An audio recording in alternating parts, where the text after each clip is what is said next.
See, now we will start with the thinkers of sociology. So whatever we have covered up till now, plus this thinkers part, तो ये जो portion आपका, इसमें से आपका at least 60% of your total questions from paper 1 will be asked from this portion. Thinkers plus whatever we have covered up till now, right? So today we'll be starting with Auguste Comte. See, Auguste Comte आपका thinkers में नहीं mention है, but he is a very important thinker. अगर हम देखते हैं उनके contributions के बारे में ऑगस्ट कॉम्ट के, then you will be reading Auguste Comte and his various concept. For example the law of 3 stages, when you will be reading about other important thinkers. So we have to cover Auguste Comte first in order to understand the root that the concepts of other thinkers that they are taking from the works of Auguste Comte, right? So Auguste Comte की एक brief biography देख लेते हैं, right? See, he was born in 1798 in France. उनके father थे, he was a government employee. जो उनकी family थी वो काफ़ी कंजर्वेटिव फैमिली से बिलोंग करते थे. His father use to support the monarchist, right? आपके जो फ्यूडल ऑर्डर है उनको सपोर्ट करते थे, रॉयलिस्ट मोनार्किस्ट को सपोर्ट करते थे. प्लस देवर डिवोट क्रिश्चियन कैथलिक्स. तो इसका कुछ इम्पैक्ट आपको जो फॉर्मेटिव स्टेज है, इनिशियली कुछ टाइम तक वो जब अपने पेरेंट्स के साथ रहे, उनका जो सोशलाइजेशन और अपब्रिंगिंग हुआ, तो कुछ ना कुछ आपका स्पेशली कैथोलिसिज्म का जो इम्पैक्ट है उनकी थिंकिंग और उनके वर्क्स में भी एक इन्फ्लुएंस देखने को मिलेगा, right? After he was a very brilliant thinker. He was very good at natural sciences, specially at mathematics, right? August Comte. See, he got admitted to École Polytechnique. École Polytechnique क्या था आपका? It was one of the most, you could say, reputed colleges of France, जहाँ पे natural sciences पढ़ाई जाती थी. और natural sciences they were at their high watermark. उनके अपने पीक पे थी नेचुरल साइंसेज उस टाइम पे, right? Mathematics, physics, these disciplines, they were at their peak in France especially. So he got admitted to École Polytechnique. तो यहाँ से हमें ये पता चलता है that he was very good at natural sciences because only he could have been able to clear the entrance examination of École Polytechnique.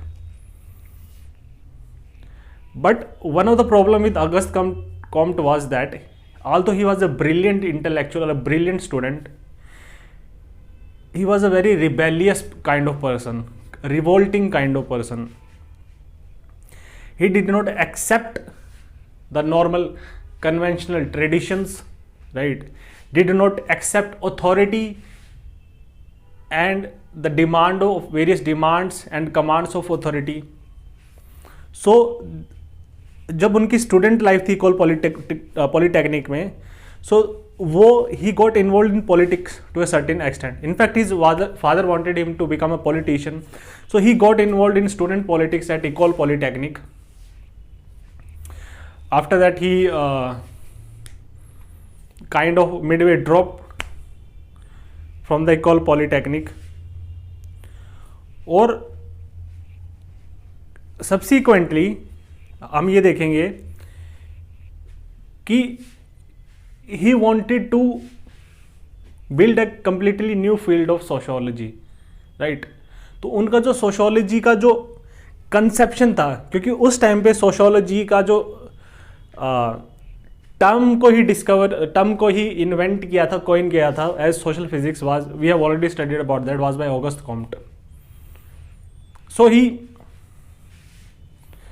हम ये कह सकते हैं कि जो उनका कंसेप्शन था सोशोलॉजी के बारे में, वो कुछ ऐसा कंसेप्शन था कि you have to go back in time and you have to analyse things from his perspective, from the Comtean perspective, right? जिस स्टेज पे, जिस टाइम पे ऑगस्ट कॉम्ट एग्जिस्ट करते थे, उस टाइम पे सोशोलॉजी की कोई फील्ड नहीं थी, right? So you have to undo the conception of sociology that you have in mind, right? Sociology is a humanities kind of field. तो उनका जो कंसेप्शन था सोशियोलॉजी का कि सोशियोलॉजी कैसा होना चाहिए और कैसा होगा आगे जाके, was very positivistic conception of sociology. तो जैसे मैटर को स्टडी करता है, जैसे physics, for example if you drop an object, जैसे लॉज ऑफ ग्रेविटेशन एक्ट करेंगे उस पर, स्पेशली थर्मोडायनेमिक्स में जब हीट पास होगी, right, heat will be conducted among the objects according to certain laws of thermodynamics. Similarly laws of rotation होंगे, तो chemistry में भी यही देखने को मिलेगा। तो मैटर पे जो एक्ट कर रहे हैं वेरियस फोर्सेस, और उन फोर्सेस को जब स्टडी किया जा रहा है तो various laws were devised by natural sciences during that period of time, during the Comtean era. तो he had similar conception of sociology. So sociology he wanted to give sociology a very natural science kind of direction, right. तो जैसे sociology, जैसे physics में laws बनते हैं, ऐसी sociology will turn out to be even far complex than physics, because physics studies inanimate objects, right, but sociology will be studying eminent objects, will be studying humans, and humans have consciousness, they have a very dynamic behavior. तो उनको, उनके behavior को predict करना, see it is easier to predict, comparatively easier to predict the behavior of matter. Now इसी को आप compare करोगे to behavior of man. So he had that conception of sociology in mind, that sociology will be like physics. Sociology will absolutely determine the behavior of man, like how the behavior of matter is determined in field of physics or chemistry or biology for that matter, right? तो जो वहाँ पे भी ऐसी ही mathematical equations आएंगी sociology में भी, और sociology will be very complex kind of discipline.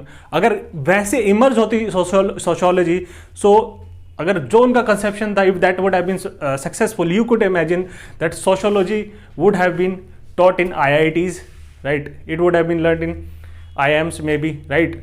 तो जो एक टेक्निकल डिसिप्लिन की और पॉजिटिविस्ट और नेचुरल साइंस डिसिप्लिन, ये उनका कंसेप्शन था, जहां से वो सोशियोलॉजी को इंटरप्रेट कर रहे हैं, राइट।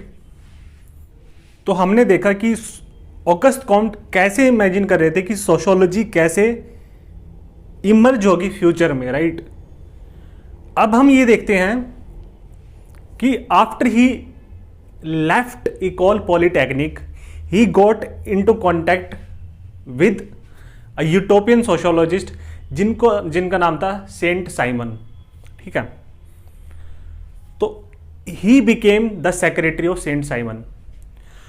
तो सेंट साइमन जो थे और ऑगस्ट कॉम्ट जो थे, they published various works together, right.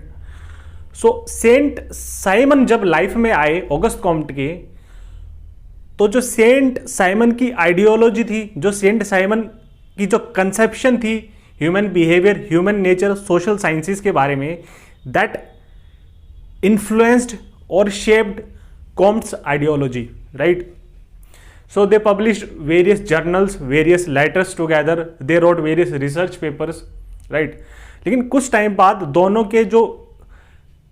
दोनों पर्सनैलिटीज के बीच में एक क्लैश हुआ, एक फ्यूड हुआ, right. Saint Simon wrote a paper और he did not mention the name of Auguste Comte, whereas Auguste Comte claimed later on that the paper was in fact written by him and his work was appropriated by Saint Simon, right. But that is still a matter of debate whether all this you could say a verbal fight or altercation that both these two people had, whether this narration of Saint Simon or Auguste Comte is true, it is a matter of debate, right.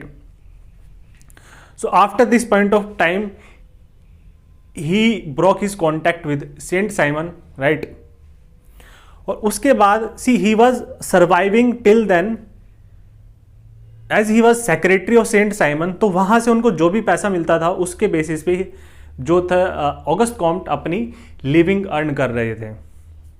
लेकिन उसके बाद क्या है, August Comte became alone, right. So he was almost on the verge of poverty or destitution, ठीक है। almost he was touching the poverty line, so as to say. So he was living in that condition during that period.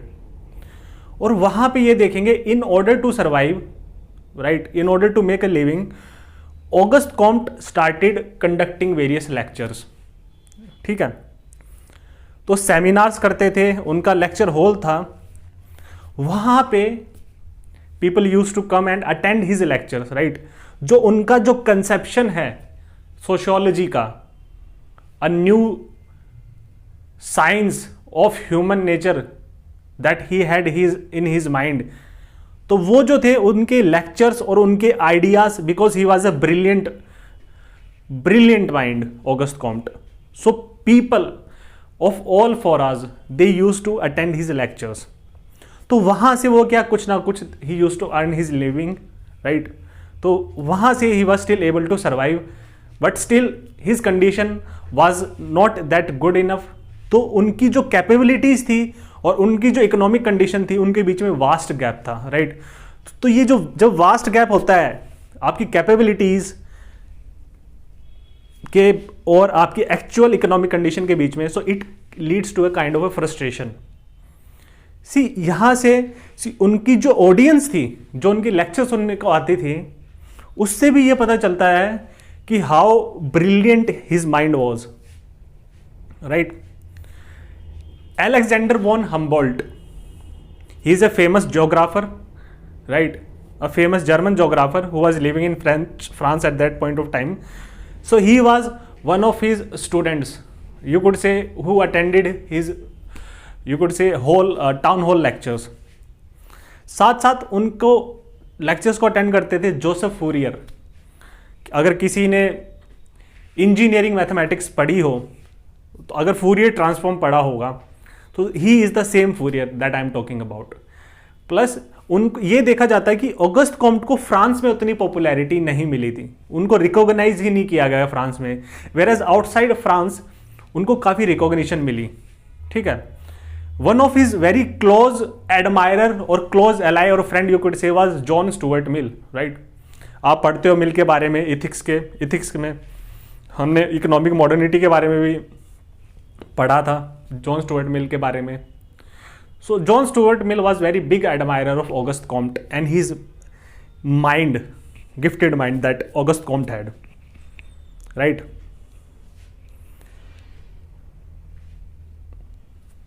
Now अब क्या होता है कि he then Auguste Comte applied for a position of teaching in Ecole polytechnic.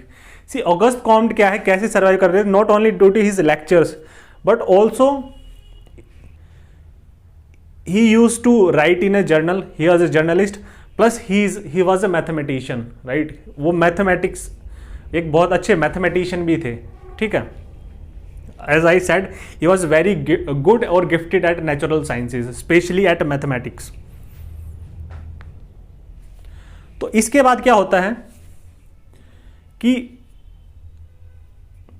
Time के साथ ये देखा गया कि जब ये उनकी जो एक्सपेक्टेशंस थी और जो उनकी कैपेबिलिटीज थी और जो ये गैप था उनकी इकोनॉमिक कंडीशन के बीच में, it created, plus his marriage life was not going well, right. There was various kind of problems there. So due to this various factors he suffered a mental breakdown. He was admitted to a mental hospital. He got treated there, but he left in the middle. उसके बाद फिर he started conducting these lectures again. Then he divorced his wife. और उसके बाद he fell in love with Clotilde de Vaux. ठीक है. She was a married woman.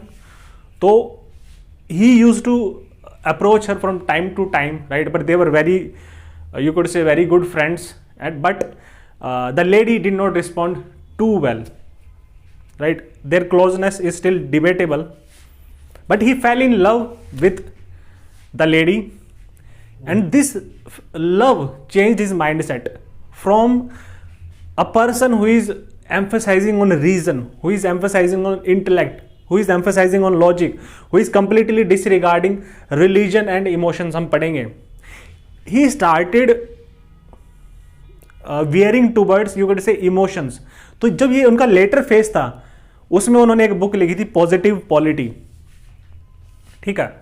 तो later phase में he also gave a new religion जो modern industrial societies में exist करेगा, that is the religion of humanity.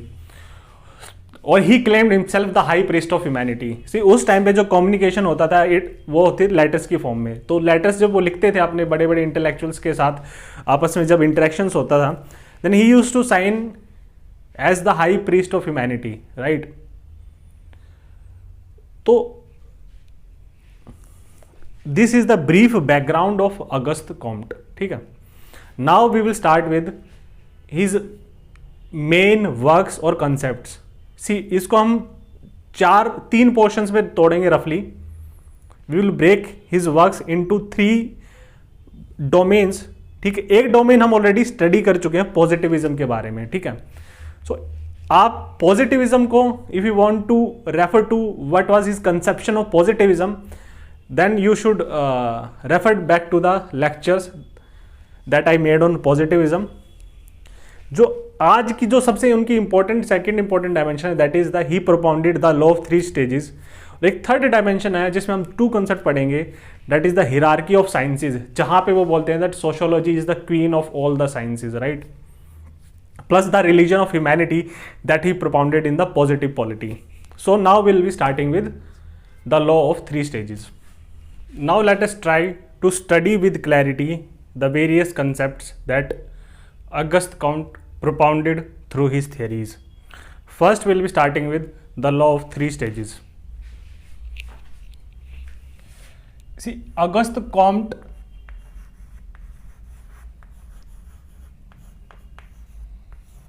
wrote a very famous book, and this famous book is the compilation of the lectures that I mentioned that he was giving to his various audiences, ठीक है। So this book is known as the course in positive philosophy।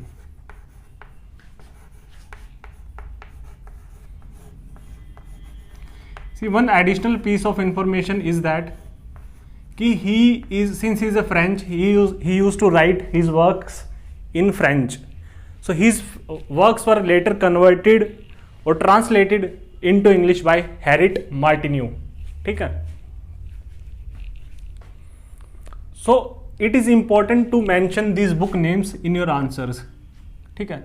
See, इससे क्या है, एक feeling आती है कि the aspirant knows sociology well, ठीक है।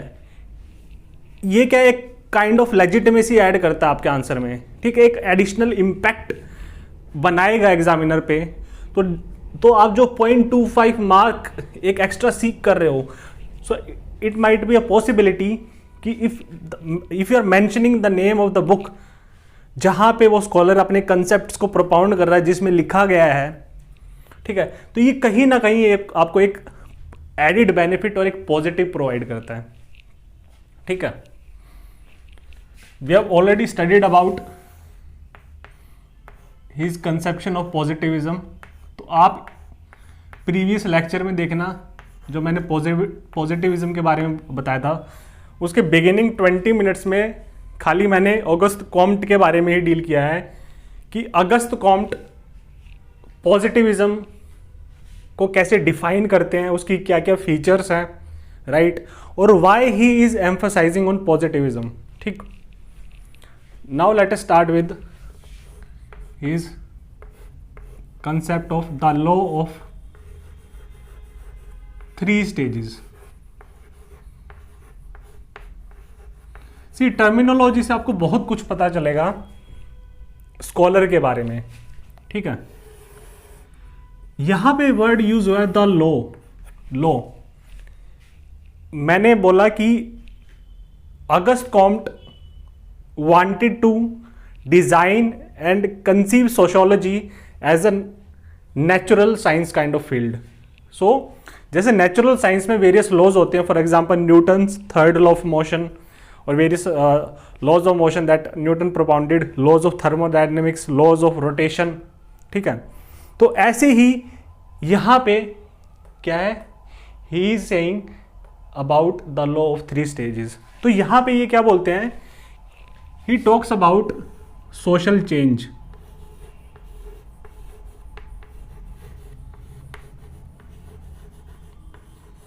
ठीक है, और द इवोल्यूशन ऑफ सोसाइटी, और ही traces the evolution of society.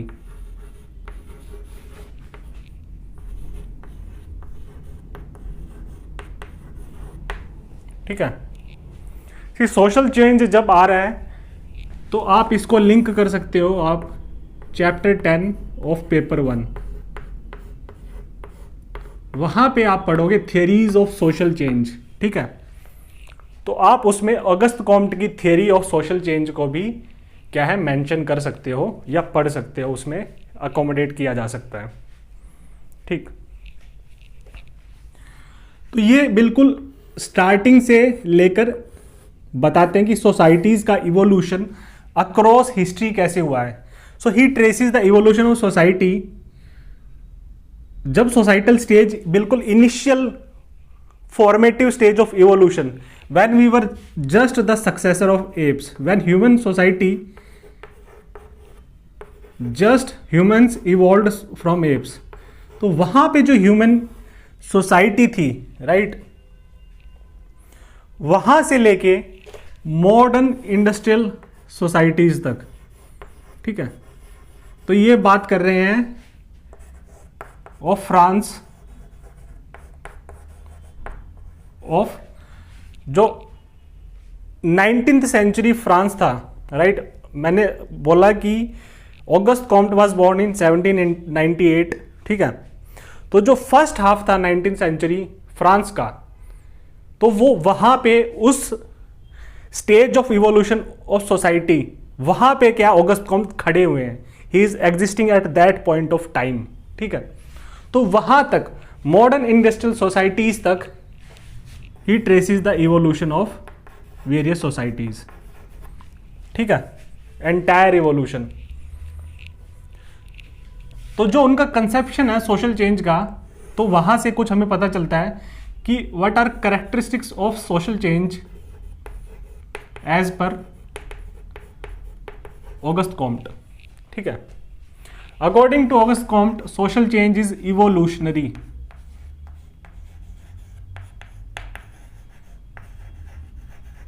ठीक है, इन सारी स्टेटमेंट्स को जस्टिफाई करेंगे बिकॉज यहां पे सोशल चेंज क्या होगा, इवोल्यूशन की फॉर्म में होगा। सो that is why he saying that social change is evolutionary, the society has evolved. ठीक है, the social change is gradual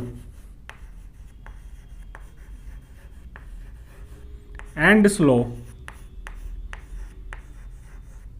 ठीक है, इसको कंपेयर कर सकते हो आप social change that is revolutionary, that is abrupt, that is large scale. लेकिन वो कंसेप्शन क्या है, ऑगस्ट कॉम्ट उस कंसेप्शन को कहीं ना कहीं अवॉइड करते हैं अपने थियरीज में और अपने आइडियाज में। ठीक है, so these are the various characteristics of social change that Auguste Comte emphasizes upon. Plus ये बोलते हैं the social change is progressive and positive, that is societies are evolving in a better or in a progressive direction. ठीक है, तो the social change is progressive and positive in nature, it is not regressive, societies are not degenerating. ठीक है, so he says each successive stage of societal evolution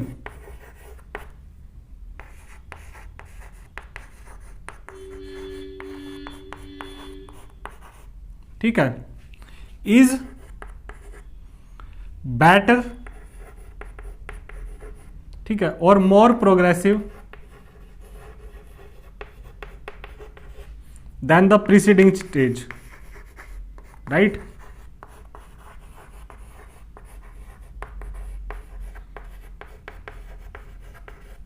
और क्या बोलते हैं social change के बारे में,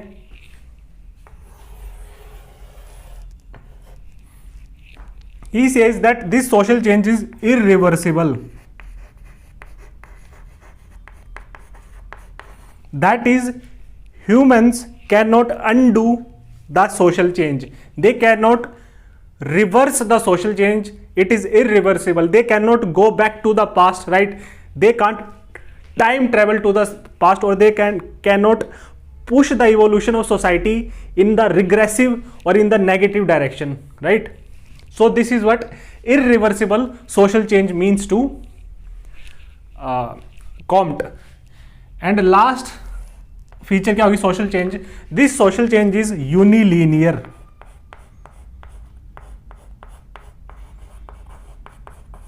ठीक है, इसका मतलब क्या है हम लास्ट में देखेंगे इस लेक्चर के.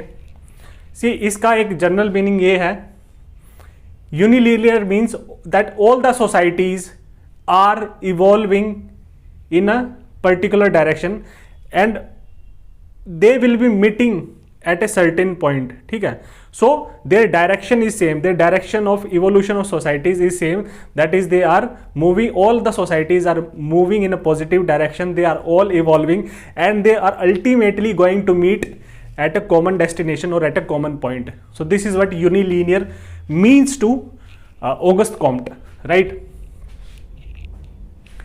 ठीक है, now सी ऑगस्ट कॉम्ट क्या बोलते हैं, ये जो इवोल्यूशन होगा ये 4 डायमेंशंस के अक्रॉस होगा. ठीक है, खाली सोसाइटीज इवॉल्व नहीं करेंगी, not only that societies will be evolving, right, but along with that the human mind will also evolve. Compare the social mind और the human mind at this stage, at the beginning of evolution of society, when we were just the successor of apes. Compare his mind to a modern industrial man, right? So he is saying even the mind is also evolving, the thought or the human intellect is also evolving with the evolution of various societies. ठीक है, तो human mind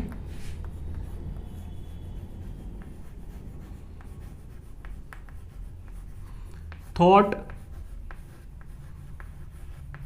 और intellect का भी evolution होगा societies के साथ साथ,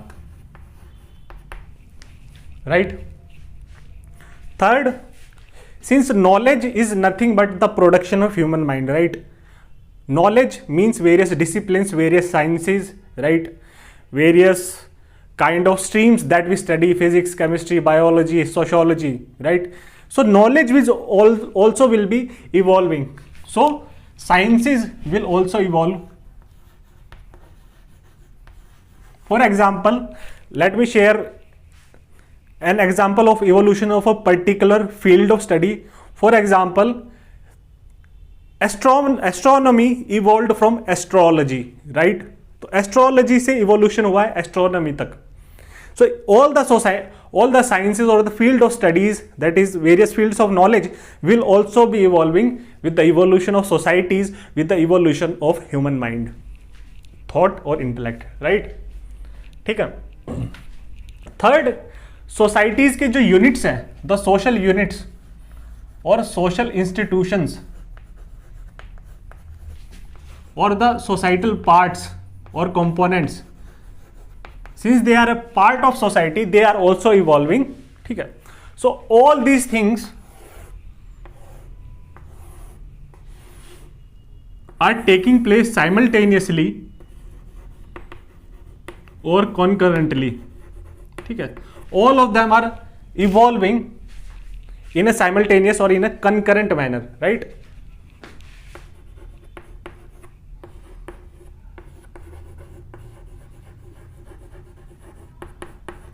ठीक है, तो हमने पढ़ा द लॉ ऑफ 3 स्टेजेस. तो ये 3 स्टेजेस क्या है जिनमें सोसाइटी का इवोल्यूशन हुआ है.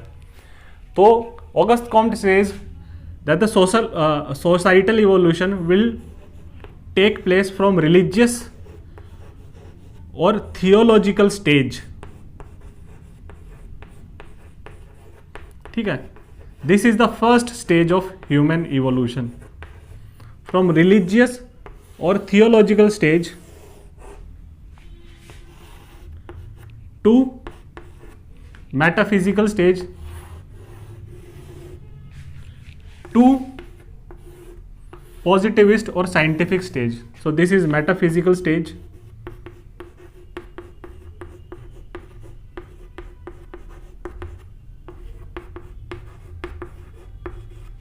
2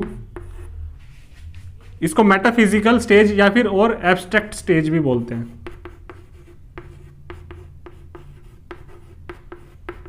2 पॉजिटिविस्ट और साइंटिफिक स्टेज। इनके बारे में हम 1 बाय 1 पढ़ेंगे।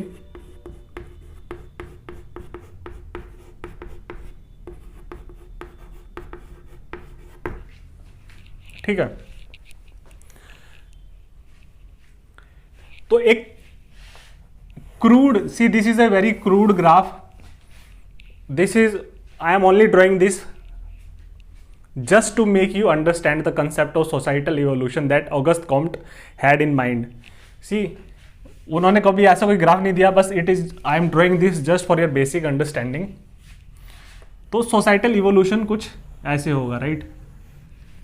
ठीक है, तो this will be various stages, for example religious stage. ठीक है, तो कुछ ऐसा पॉइंट होगा जहां पे बड़े एब्रप्ट चेंजेस होंगे। Here this is the religious stage, यहाँ पे ट्रांजिशन होगा to metaphysical, from religious to metaphysical, फिर देन एब्रप्ट चेंजेस होंगे काफ़ी, और फिर आपका ट्रांजिशन होगा टूवर्ड्स पॉजिटिविस्ट और साइंटिफिक स्टेज।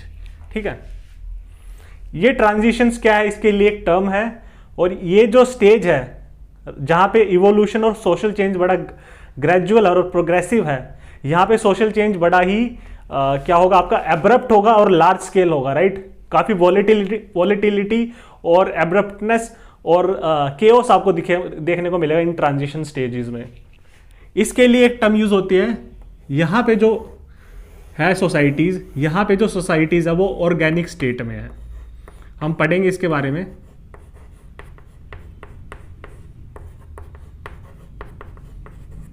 और ये जो ट्रांजिशंस हो रहे हैं, यहाँ पे सोसाइटीज़ क्या होंगी, क्रिटिकल स्टेट में होंगी।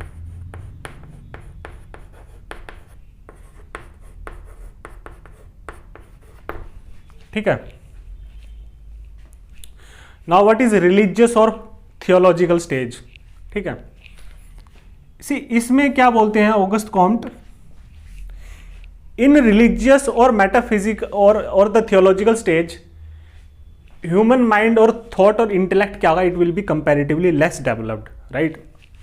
ठीक है, तो ह्यूमन माइंड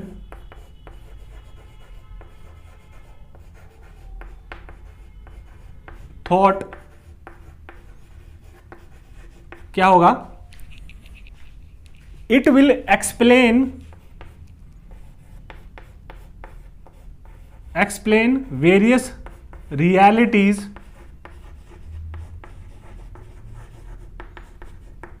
ठीक है, या फिर जो वेरियस इवेंट्स हो रहे हैं उनका क्या कॉजेज है, वो जो इवेंट हो रहे हैं उसके पीछे you could say what are the causes और इफेक्ट्स ऑफ दैट इवेंट, उन इवेंट्स जो इवेंट्स हो रहे हैं उनके पीछे क्या एक्सप्लेनेशन है, राइट? ठीक है, तो ह्यूमन माइंड जो होगा यहाँ पे, जो सोशल माइंड होगा, जो माइंड ऑफ सोसाइटी होगा, जो वेरियस इंडिविजुअल्स का जो माइंड सेट होगा, ये एक्सप्लेन करेगा वेरियस रियलिटीज को। कैसे एक्सप्लेन करेगा? See the cause of various events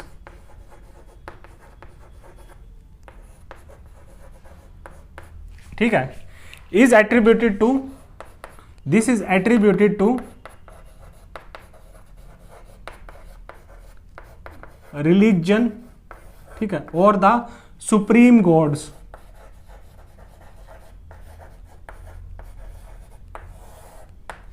ठीक है, सी इनिशियल स्टेजेस में जब ह्यूमन माइंड इतना डेवलप नहीं होगा, तो उसके आसपास जो चीजें हो रही हैं ह्यूमंस के आसपास, उन चीज़ों को कैसे एक्सप्लेन किया जाए, उनके पीछे क्या मीनिंग है, वो चीज़ों का कोज क्या है। ठीक है, इसकी एक्सप्लेनेशन कैसे दी जाएगी? इसकी एक्सप्लेनेशन साइंटिफिक टर्म्स में नहीं दी जाएगी, इसकी एक्सप्लेनेशन रिलीजियस टर्म्स में दी जाएगी, because man's mind is not that evolved so as to explain this various events, surroundings, scientifically. तो on the basis of religion man will try to explain various events. ठीक है, तो यहां पे जो ह्यूमन और सोसाइटल जो वर्ल्ड व्यू होगा, ठीक है, right, societal world view will be shaped by religion. ठीक है, तो human mind will be dominated bye religious ideas, dogmas, superstitions and blind beliefs।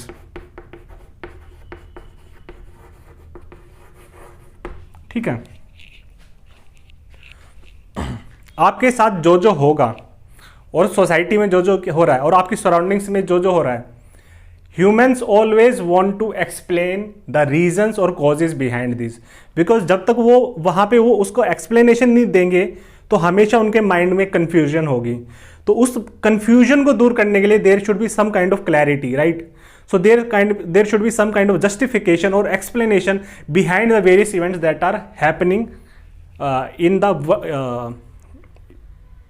in the world that humans have created, in the social reality that humans have constructed, right?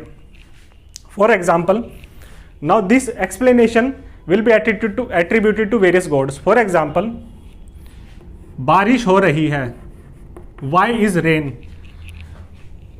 What is the reason behind rain? ठीक है, तो उसके लिए एक God create कर दिया जाएगा, right. It is a very simplistic explanation because mind has not evolved. तो ह्यूमंस बोलेंगे there is certain god that is causing this rain. ठीक है, हर एक सोसाइटी में ऐसा होता है। फॉर एग्जाम्पल हिंदू सोसाइटी में इंद्रदेव को बोला गया है that he is the God of rain. ठीक है, ऐसी ग्रीक सोसाइटीज में भी वेरियस गॉड्स थे जो इन वेरियस इवेंट्स को एक्सप्लेन करते थे। For example juice, Prometheus, right, ये जो वेरियस गॉड्स थे, अपोलो, ठीक है, ये इवन ज्यूस सोसाइटीज में भी थे। तो ये जो नेचुरल इवेंट्स हो रहे हैं उनके पीछे रीजन क्या है, उसको क्या है, that will be explain in terms of religion. तो entire human ideology, mindset, thinking is based on religion. ठीक है, तो अगर ड्रॉट आ जाता है या फ्लड्स आ जाते हैं, ठीक है, this will lead to large scale calamities. ठीक है, large scale disasters, droughts and floods. तो इसको क्या बोला जाता है कि ये करके बोला जाएगा कि जो पर्टिकुलर गॉड है that god is not happy with humans. तो जो उसका रैथ और एंगर है that is manifested in terms of these natural events. ठीक है, तो इसको काउंटर करने के लिए humans will try to use religion so as to appease gods, right. ठीक है, ऐसे ही फायर के लिए गॉड क्रिएट कर दिया जाएगा, जैसे यहां पे अपना अग्निदेव। ऐसी फायर गॉड्स आपने देखा होगा, राइट। अगर आपने गेम्स ऑफ थ्रोन्स देखा है तो there is a fire god. ठीक, तो फायर गॉड के लिए क्या होगा, एक अग्निदेव क्रिएट कर दिया गया हिंदू सोसाइटी में। अगर वाइल्ड फायर्स हो जाती हैं, ठीक है, तो दैट इज द रेथ और रेज और anger of Agnidev in Hindu society. ठीक है, now for example around 2 years back bush fires, large bush fires took place in Australia.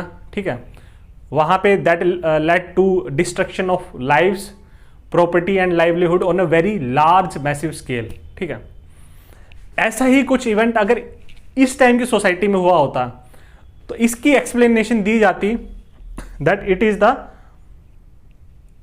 Raise और anger of the fire god, right.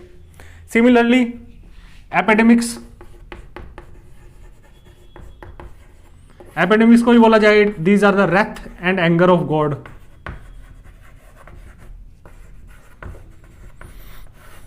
Right, simple example, corona हुआ तो जो religious you could say of religious leaders थे of various religions cutting across all the religions.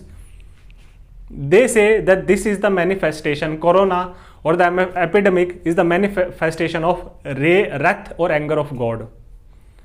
ठीक है. Islamic धर्म में भी आपको देखने को मिला कुछ जो रिलीजियस स्कॉलर्स थे और जो कुछ रिलीजियस लीडर्स थे, they made such kind of statements. Similarly Hindu society में भी आपको देखने को मिला कि थाली बजाएगी और कुछ कुछ ऐसी एक्सप्लेनेशन दी गई कि अगर ये जो थाली बजाएंगे इनसे कुछ ऐसी वाइब्रेशंस निकलेंगी कि that will kill corona, right. So ये क्या है, माइंडसेट बड़ा ही लिमिटेड माइंडसेट है. इट इज़ नॉट इवॉल्व्ड और साइंटिफिक माइंडसेट, राइट. सिमिलरली आप देखोगे जब बुबोनिक प्लेग हुआ था, हमने पढ़ा था रिनेसेंस के दौरान, जब बुबोनिक प्लेग हुआ था आपका 13 to 14 सेंचुरी यूरोप में, तो जो क्लर्जी थी, जो चर्चमैन थे, उन्होंने बोला कि this is nothing but wrath and anger of God, because during bubonic plague 1/3 of the total population of Europe was wiped out. तो इन वेरियस इवेंट्स के पीछे क्या है, कॉज और एट्रीब्यूट क्या है, ये that is explain in terms of religion, right. So this is the religious और थियोलॉजिकल स्टेज. ठीक है. नाउ रिलीजियस और थियोलॉजिकल स्टेज में भी देखो इवोल्यूशन होगा, राइट. 1300 AD के बाद आपकी मेटाफिजिकल स्टेज आएगी यूरोप में. ठीक है. जब रेनेसा और इनलाइटनमेंट आएगा तो सक्सेसर ऑफ एप से लेके यहां तक तो कुछ सोसाइटीज का भी इवोल्यूशन होगा. ठीक है. तो रिलीजियस स्टेज भी क्या है, it is spend over period of time. तो यहां पे भी क्या है, इवोल्यूशन हो रहा होगा. ठीक है. तो रिलीजियस स्टेज को फर्दर क्या है, डिवाइड करते हैं कॉम्ट 3 स्टेजेस में. ठीक है. वो बोलते हैं रिलीजन में भी यहां पे इवोल्यूशन हुआ है from fetishism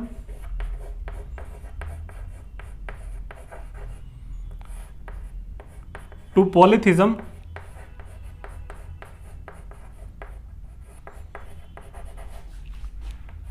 to monotheism.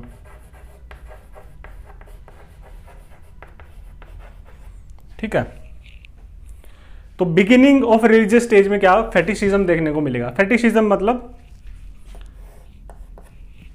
Fetishism जहां पे इज्म आ जाता है, it means an ideology, right. Religion is a kind of ideology. So fetishism believes that God lies in all the inanimate objects. ठीक है.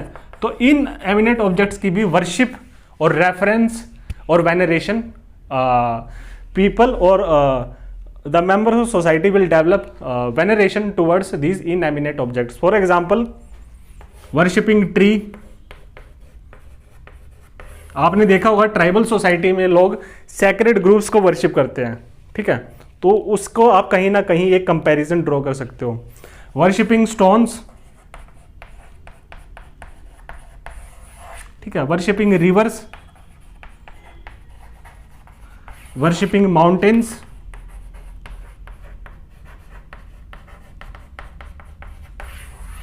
ठीक है. तो इनिशियली क्या है, God was found to be everywhere. It was present in all the objects, right, in all the surroundings, in all the inanimate objects. तो अगर आपने पढ़ा होगा, मार्क्स ने एक टर्म दिया कॉमोडिटी फेटिशिज्म, जो कि कैपिटलिज्म में होता है. कॉमोडिटी फेटिशिज्म, इसका मतलब क्या है कि in the capitalist mode of production, marks argue करते हैं कि लोग जो है, जो प्रोडक्ट, जो वेरियस प्रोडक्ट्स है ऑफ कैपिटलिस्ट सिस्टम, राइट, उन्हीं को क्या है, एक उसकी तरफ एक फैटिश डेवलप कर लेते हैं, उनको क्या वर्शिप करने लग जाते हैं. For example veneration towards, or you could say attachment towards iPhones, expensive cars, right, or some people have extreme attachment to their bikes. तो इसको बोलते हैं it is a kind of a commodity fetish. तो ये word आया fetishism से. ठीक है. तो सिमिलरली फेटिशिज्म से सोसाइटी इवॉल्व होती है और जाती है रिलीजियस स्टेज में ही टुवर्ड्स पॉलीथिज्म. ठीक है. पॉलीथिज्म में क्या है कि आपका गॉड्स को लिमिट कर दिया जाता है कंपेयर टू द फेटिसिज्म में तो हर जगह ही God was found to be everywhere, लेकिन यहां पे क्या है, द नंबर ऑफ गॉड्स वो क्या है, लिमिट कर दिए जाते हैं, और हर एक गॉड को क्या है, एक रोल और डोमेन असाइन कर दी जाती है। फॉर एग्जाम्पल जो हमने यहां देखने को जो हमें मिलती है, रेन गॉड हो गया, फायर गॉड हो गया, right. So this kind of domains और डिवीजन ऑफ वर्क और division of roles, responsibility and functions और वेरियस डोमेन्स के पीछे जो कॉजेज और एट्रीब्यूट्स एक्सप्लेनेशन है, उसमें क्या है, different gods will be assigned to different domains. So that is polytheism. Now further क्या है, यहां पे गॉड एवरीवेयर था, यहां पे गॉड्स वर लिमिटेड, और यहां पे क्या होगा मोनोथिज्म में, for example in Abrahamic religions,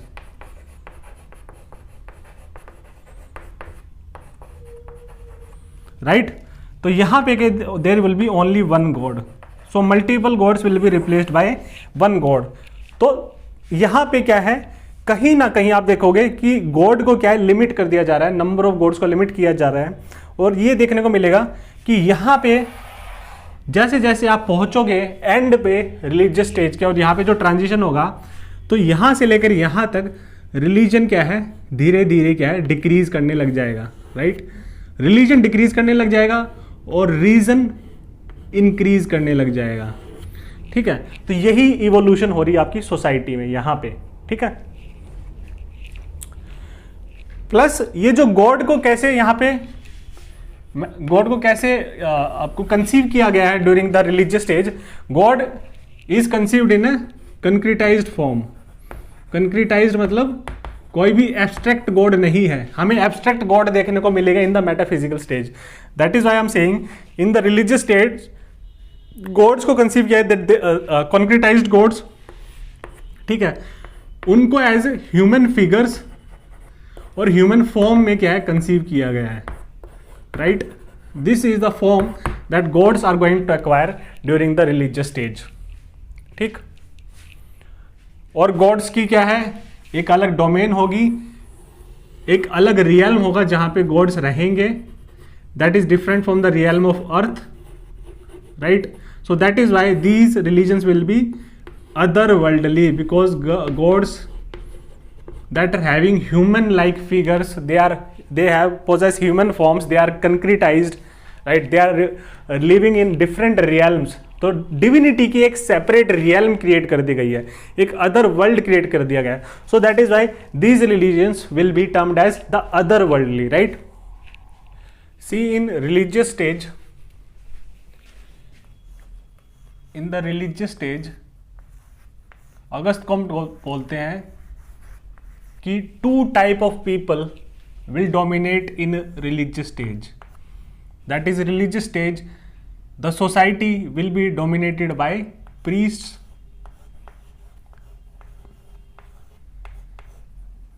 and warriors.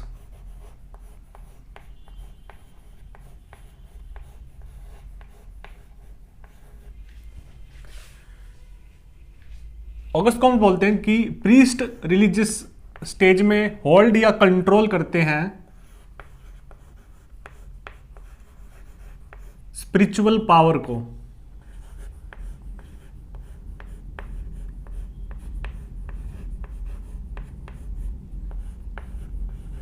ठीक है। तो यहां पे वो स्पिरिचुअल पावर का एक कंसेप्ट देते हैं, वेयर एज वॉरियर्स होल्ड और पोजेस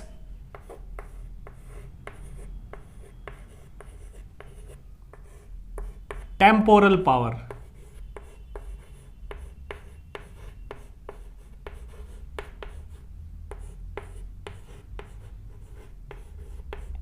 इन दोनों टर्म्स का क्या मतलब है?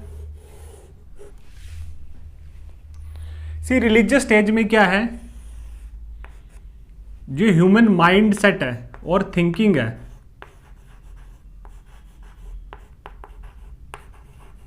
माइंड सेट, थॉट और थिंकिंग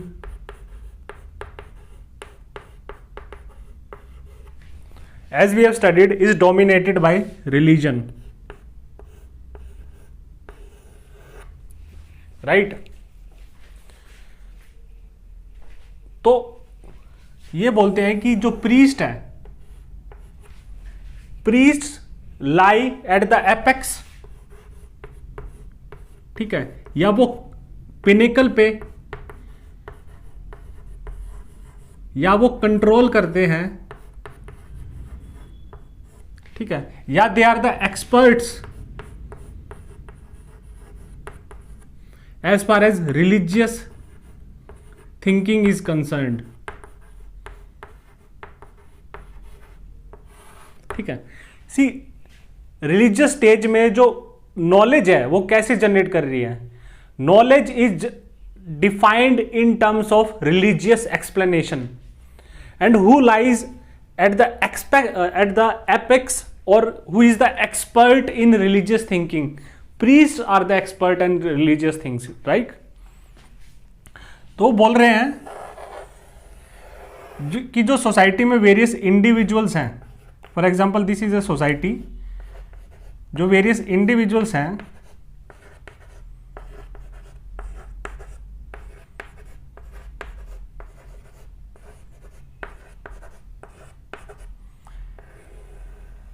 इनके ऊपर होल्ड किनका है? इनके ऊपर होल्ड है प्रीस्ट्स का। These are the priest, right? तो सोसाइटी में क्या डिस्ट्रीब्यूटेड है? सोसाइटी में एक स्पिरिचुअलिटी डिस्ट्रीब्यूटेड, एक spiritual power distributed, right? It is distributed in the society.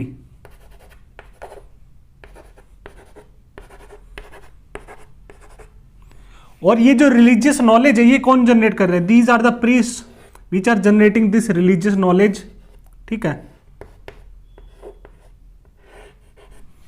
Right? तो प्रीस्ट क्या है? यहां पे नॉलेज को कंट्रोल कर रहे हैं, that is the religious knowledge, because they are themselves the experts और they lie at the pinnacle in controlling this knowledge that is based on religion, right?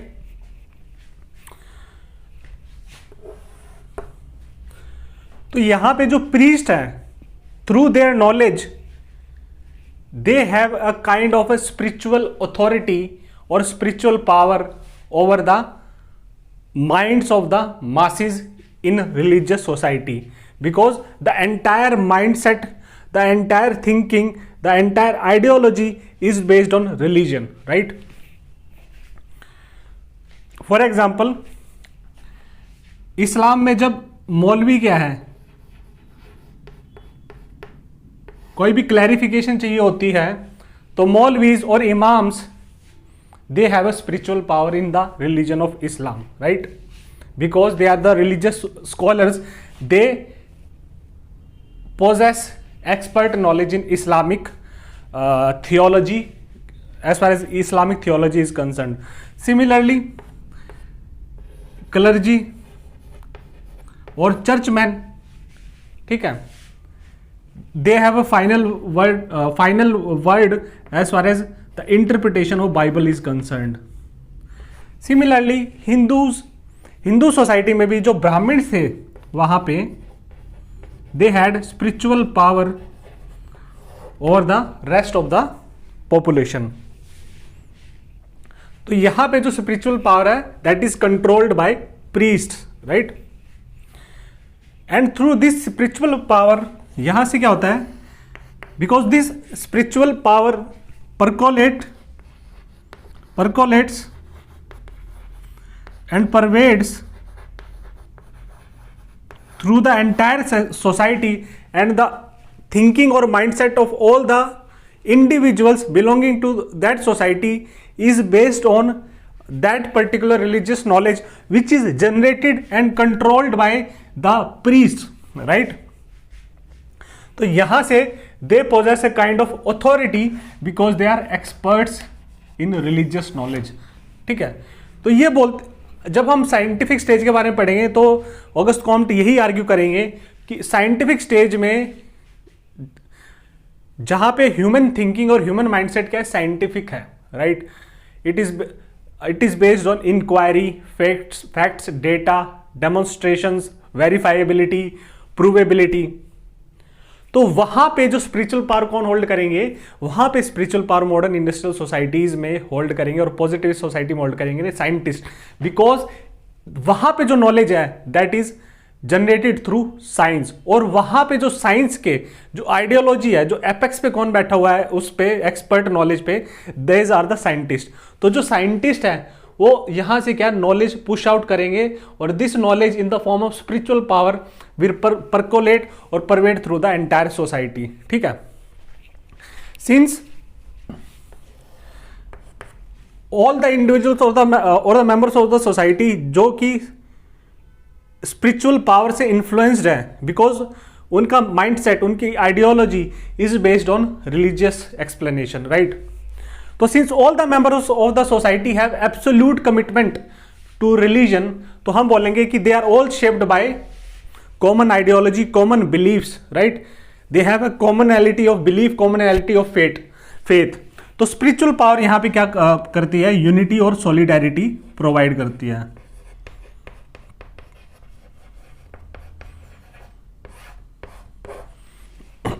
तो आप क्रूडली यहां पे स्पिरिचुअल पावर को कनेक्ट कर सकते हो कलेक्टिव कॉन्शियंस, जो कलेक्टिव माइंडसेट हो सोसाइटी का, कलेक्टिव मोरालिटी, कलेक्टिव कॉन्शियंस जो आपने जो डुरखाइम जो कॉन्सेप्ट देंगे उसको रफली कनेक्ट कर सकते हो स्पिरिचुअली, क्रूडली और इम्प्रिसाइजली आप कनेक्ट कर सकते हो to the spiritual power concept of Auguste Comte, right. Second important group who possess temporal power are the warriors. See ये जो सोसाइटीज थी जितनी भी इनिशियल स्टेज ऑफ सक्सेशन में, they are all warfare based society. ठीक है, यहां पे man will be fighting against man,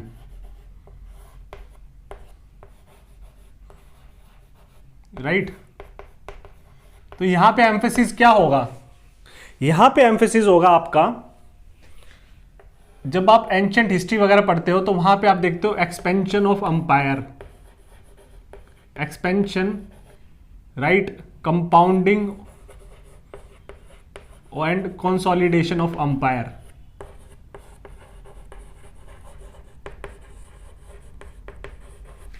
ठीक है, तो इसके जो सबसे इंपॉर्टेंट फंक्शनरीज हैं, these are the warriors, right. So warriors और the king will ensure security of the members of society from the other groups or other identities who are going to attack a particular kingdom। तो security stability provide करता है king, specially in warfare based society जहां पे क्या है काफी conflict होंगे, right. तो वहां पे king plays a very important role. तो warrior class plays a very important role in ensuring security, stability and prosperity of its own tribe.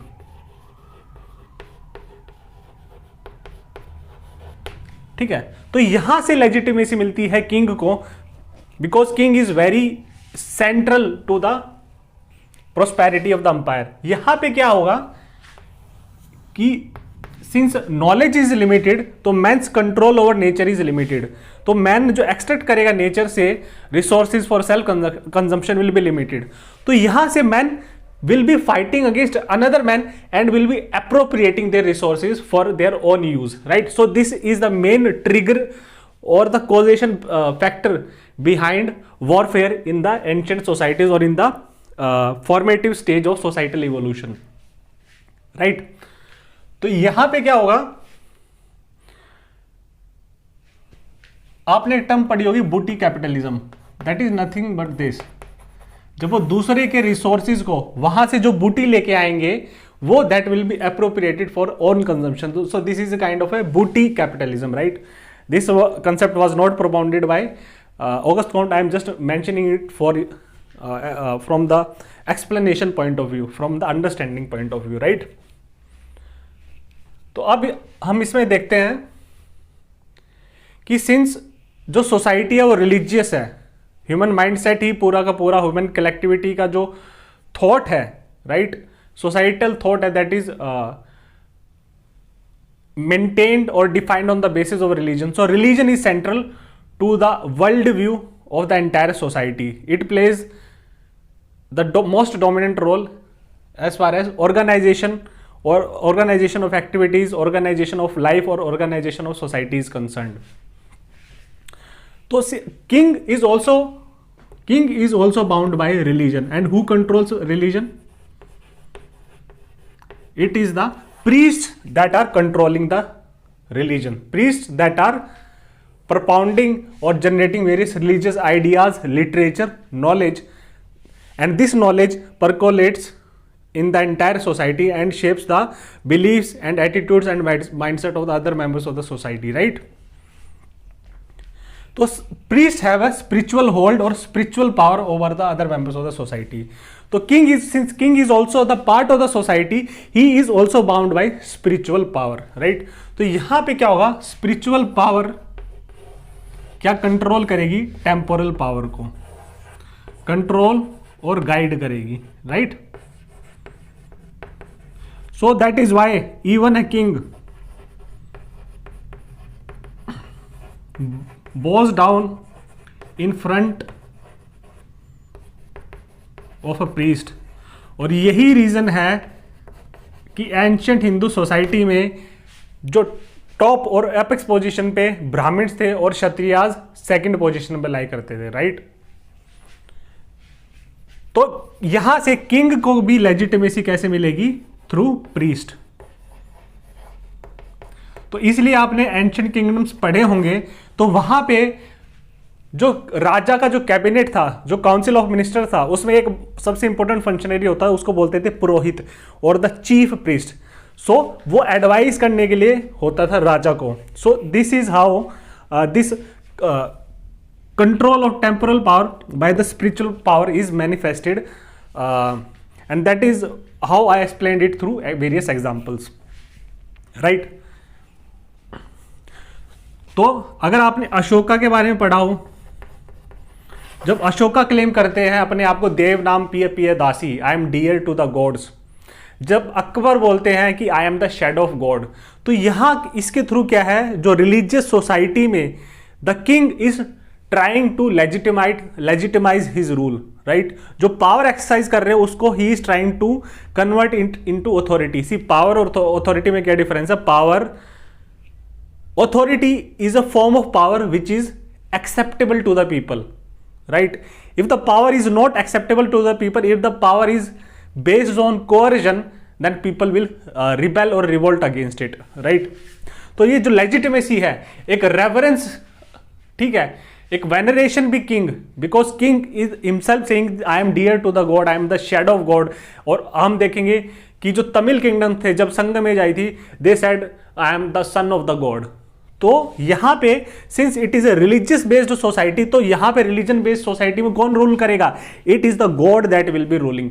So god will be ruling through the king. So king is the representative of the god in religious societies. So that is how he has to abide by the dictates of religion, and that is how the spiritual power will be controlling the temporal power, right? तो अगर आपने ancient history पढ़ी हो तो उसमें कौटिल्य अर्थशास्त्र में लिखते हैं अ king is the dharma pravartaka, that is a king is the promulgator of dharma and he is bound by the laws that और the rules that are propounded in the dharma shastras, right? सो यहां पे वो यही क्या है एक्सप्लेन करने की कोशिश कर रहे हैं कॉम्ट, ठीक है? तो ये क्या है? यहां से लेजिटिमेसी मिलेगी और because gods rule will be carried out through the representative of God, and that is the king in a religious society, ठीक है? तो ये religious societies थे. I tried to explain it in detail. अब बात करते हैं ट्रांजिशन की. See, transition will be happening from religious stage to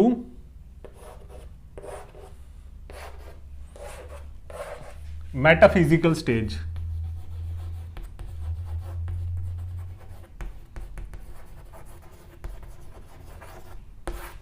ठीक है? सो मेटाफिजिकल का क्या मतलब हुआ? मेटाफिजिकल मतलब something which is beyond physical,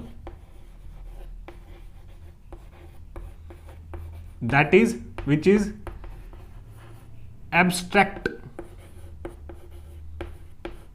तो इसलिए यहां पे मेटाफिजिकल स्टेज को एब्स्ट्रैक्ट स्टेज भी बोला जाता है, राइट। और ये यूरोपियन सोसाइटी में अराउंड 1300 AD के आसपास क्या है, बिगिनिंग होगी मेटाफिजिकल स्टेज की, राइट। तो यहां पे जो वेरियस इवेंट्स हैं और एक्सप्लेनेशन है, ठीक है, और वेरियस जो कॉजेज हैं, they will be attributed to an abstract god,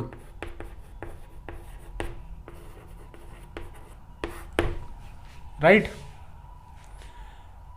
तो यहां पे जो गॉड होगा वो क्या होगा, अनलाइक रिलीजियस स्टेज जहां पे गॉड क्या था, कंक्रीट था, ह्यूमन फॉर्म में था, यहां पे गॉड क्या है, एक एब्स्ट्रैक्ट गॉड होगा, राइट। फॉर एग्जाम्पल अगर आपने पढ़ा हो दिस गॉड इज फॉर्मलेस, उसकी कोई फॉर्म नहीं होगी, right. It will be shapeless,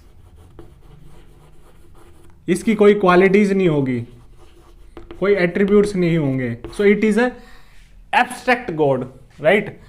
जिसको बोला जाता है क्वालिटीज मतलब निर्गुण, जिसकी कोई शेप और फॉर्म नहीं है, दैट इज निराकार, ठीक है। सिमिलरली न्यूटन क्या बोलते हैं, न्यूटन भी यही बोलते हैं। When we were studying about science and modernity we talked about Newton, how Newton said कि everything in this cosmos, everything in the universe is taking place is in a very precise manner, right, in a very accurate manner. The planets are revolving around the sun in a defined orbit with a particular speed. Objects are falling according to the laws of gravitation. The objects are moving as per the laws of motion. So everything is predictable, everything is manifesting, the reality is manifested in a very accurate, precise fashion. So this entire world is a creation of a perfect mathematician, right. So वो perfect mathematician उस Newton ने किसके बारे में बोला, God को। तो God ने साइंस से ज्यादा आपका न्यूटन ने साइंस से ज्यादा रिलीजन के बारे में लिखा था, right. So Newton also talks about an abstract God, right. वो गॉड की क्या फीचर्स हैं, क्या क्वालिटीज हैं, वो कुछ नहीं मेंशन करते, right. So that god is निराकार, निर्गुण, जो हम हिंदू फिलोसॉफिकल सिस्टम उपनिषद में पढ़ते हैं। So this is the type of God that they are talking about, right. So आप देख रहे हो कि कैसे ट्रांजिशन हो रहा है from religious to metaphysical stage, from fetishism where God was found in objects, stones, trees, rivers, to polytheism where the number of gods were limited and they were assigned as particular domains, to a monotheism in which the god only there was one god, in for example in Abrahamic religion, to an abstract kind of god which is formless or shapeless, right. So that is how religion का जो है, religion का role क्या है, decrease करते जा रहे हैं, राइट। लॉजिक और रैशनैलिटी और रीजन बढ़ेगा। तो मेटाफिजिकल स्टेज में जो एक्सप्लेनेशन होगा will be in the form of philosophical ideas,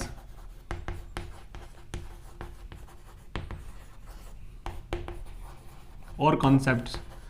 तो यहां पे किसकी बात की जाएगी, यहां पे बात की जाएगी सोल की, स्पिरिट की, कॉस्मोस की, और एग्जिस्टेंस, नेचर की, एग्जिस्टेंस की। So everything will be defined and explained in terms of these abstract ideas. So this is the metaphysical stage that Comte was talking about. For example, हम बात करते हैं Karma and transmigration of soul. So this is an abstract concept. तो ये जो stage है ये European history में किसको कोरस्पॉन्ड करती है, ये कोरस्पॉन्ड करती है रेनेसेंस और इनलाइटनमेंट पीरियड को।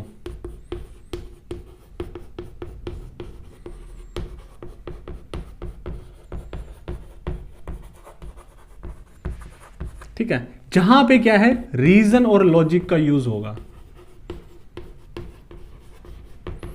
Now the one question that comes to mind is how will this stage is going to be different from scientific stage, or how scientific stage is the evolution of metaphysical stage.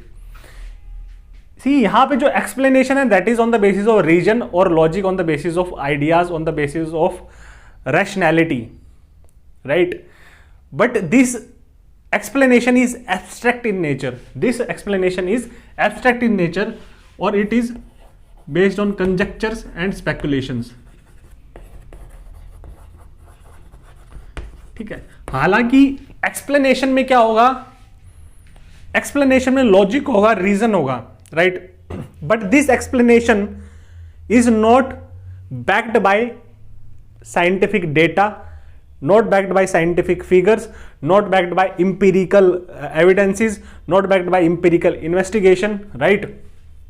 It is not provable or demonstrable. For example, a simple concept of reason and logic that could be applied here is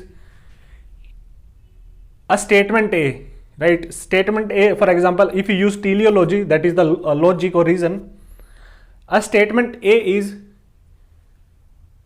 there is a smoke coming from mountains.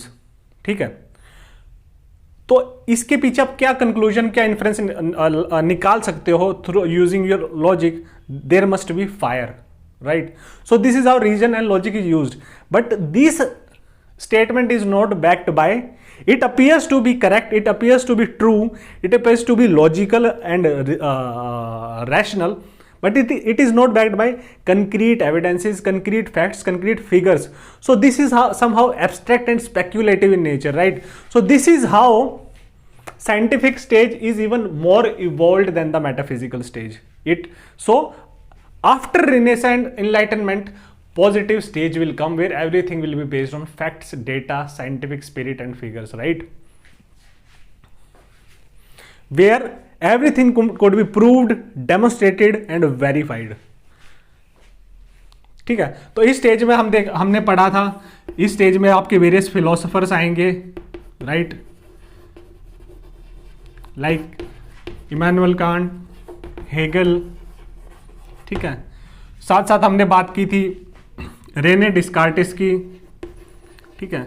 उनका तो coat भी आप देख के कर सकते हो कि एब्स्ट्रैक्ट थिंकिंग कैसे, I think therefore I exist, right? This statement appears to be very reasonable, logic and rational, right? But it is still not provable, it is still not something which we could observe through our eyes, जहां पे हम scientific method नहीं लगा सकते हैं, right?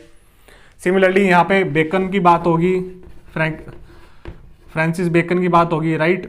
David Hume की बात होगी.